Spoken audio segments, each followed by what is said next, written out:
আসসালামু আলাইকুম। কেমন আছেন সবাই? আলহামদুলিল্লাহ আমিও ভালো আছি। আপনাদের দোয়া এবং ভালোবাসায়। আজকে রান্না করব হচ্ছে মজাদার হালিম মিক্স। তো হালিম মিক্সে যা উপকরণ লাগবে সবগুলো কিন্তু আমি কেটে কুটে নিয়েছি। প্রথমেই কিন্তু আমি একটা কড়াই বসিয়ে দিয়েছি। আর এখানে কিন্তু প্রথমেই আমি হচ্ছে সয়াবিন তেল দিয়ে পেঁয়াজের বেরেস্তাটা করে নেব। আর হালিম মিক্সের প্যাকেটের ডালগুলো কিন্তু আমি গরম পানি করে ভিজিয়ে রাখছি। মানে আধা ঘন্টা ধরে ভিজিয়ে রাখতে হবে, না হলে কিন্তু সিদ্ধ হবে না সহজে, অনেকটাই দেরি হয়ে যাবে। এজন্য কিন্তু আগে থেকেই ভিজানো লাগে আর কি। তো যাই হোক, প্রথমেই কিন্তু আমি বেরেস্তাগুলো ভেজে উঠিয়ে নিয়েছি। এখন কিন্তু আবার অল্প কিছু পেঁয়াজ দিয়ে তেলের মধ্যে ভেজে কিন্তু এরপর আমি মাংস কাটাগুলো দিয়ে দিয়েছি। এখন কিন্তু গড়ের মশলা আমি অল্প অল্প করে সব কিছু দিয়ে দিয়েছি। হলুদ, মরিচ, আদা, রসুন, ধনিয়ার গুঁড়ি, লবণ যা লাগবে অল্প অল্প আমি দিয়ে দিয়েছি।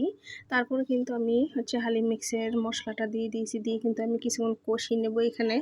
আর মিম হচ্ছে কয়েকদিন ধরে পাগল করে ফেলতেছে হালিম খাওয়ার জন্য, তার জন্য রান্নাটা আর কি। তো মিমের নাকি অনেক পছন্দ হালিম, এই জন্য বানিয়ে দিলাম। আর এই যে দেখুন, ডালটা আমার কিন্তু ভিজিয়ে রাখছি, অনেকটাই নরম হয়ে গেছে। আর এদিকে হচ্ছে আমার মাংসটাও কষানো অলরেডি হয়ে গেছে। তো এখন কিন্তু আমি ডালগুলো ভিজানো দিয়ে দেব, দিয়ে কিন্তু কিছুক্ষণ নেড়ে চেড়ে নেব আমি। এই তো মিক্স করে নিয়েছি। এখন কিন্তু আমি পরিমাণ মতন পানি একসাথে দিয়ে দেবো, না হলে কিন্তু যেহেতু ডাল এখানে সব ধরনের ডাল দেওয়া আছে, এবং নিচ দিয়ে হচ্ছে লেগে যাবে কড়াইতে।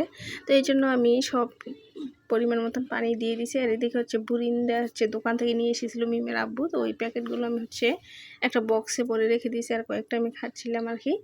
আর দেখুন এদিকে কিন্তু বলক আসার আগে আঠা হয়ে যাচ্ছিলো একদম। আমি কিন্তু তারপর আরেকটু পানি দিয়েছিলাম যাতে বেশি একটা আঠা না হয়। এই যে দেখতেই পাচ্ছেন অল্প পরিমাণে পানি দিয়েছি।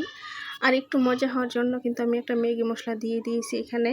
আর এদিকে হচ্ছে আমি পেঁয়াজ, শসা এগুলো হচ্ছে কেটে নিয়েছি। লেবু হচ্ছে আগেরই কাটা ছিল, তো ওইগুলো আমি সাজিয়ে নিয়েছি। আর হালিমের মাংসটাকে দেখে নিয়েছিলাম একদম সিদ্ধ হয়ে গেছে, যেহেতু মুরগির মাংস বেশিক্ষণ লাগবে না সময়। হালিমটা ওই যে ঠান্ডা হলে কিন্তু আরেকটু ঘন হয়ে যাবে। আর এখানে কিন্তু আমি একটু গরম মশলার গুঁড়ি দিয়ে দিতেছি যেন আরেকটু ফ্লেভারটা সুন্দর আসে।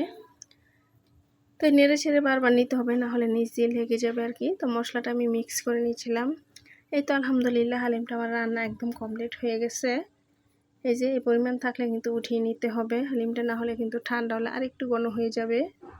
এখন কিন্তু আমি বাটিতে বেড়ে নিচ্ছিলাম। এই যে দেখতেই পাচ্ছেন অল্প অল্প করে সবগুলো বাটিতে আমি বেড়ে নেব। আর হালিমটা সত্যি মজা হয়েছিল। একটু জাল হয়ে গেছিলো, মিম বলতেছে আম্মু জাল হয়ে গেছে, যেহেতু কাঁচামরিচও দিছি সাথে, এই জন্য কিন্তু জালের পরিমাণটা বেশি হয়ে গেছে। আমার কাছে কিন্তু ভালোই লাগছে জাল জাল করে। আর শসা ছিল না বাসায়, একটা শসা ছিল, ওইটাই আমি অল্প অল্প করে দিয়ে দিতেছি আর কি। তো এই তো একদম রেডি হয়ে গেছে আমার মজাদার হালিম। কেমন হয়েছে আপনাদের কাছে অবশ্যই কমেন্টের মাধ্যমে জানাবেন। এখানে কিন্তু আমি শসা, মরিচ কুচি আর হচ্ছে পেঁয়াজের বেরেস্তা, লেবু দিয়ে পরিবেশন করে নিয়েছিলাম। মাশাআল্লাহ অসাধারণ হয়েছে খেতে। তো এইভাবে কিন্তু চাইলে আপনারাও বাসায় মেহমান আসলে অথবা নিজেরা খেতে পারেন বানিয়ে। তো ভালো থাকবেন, সুস্থ থাকবেন। আল্লাহ হাফেজ সবাইকে।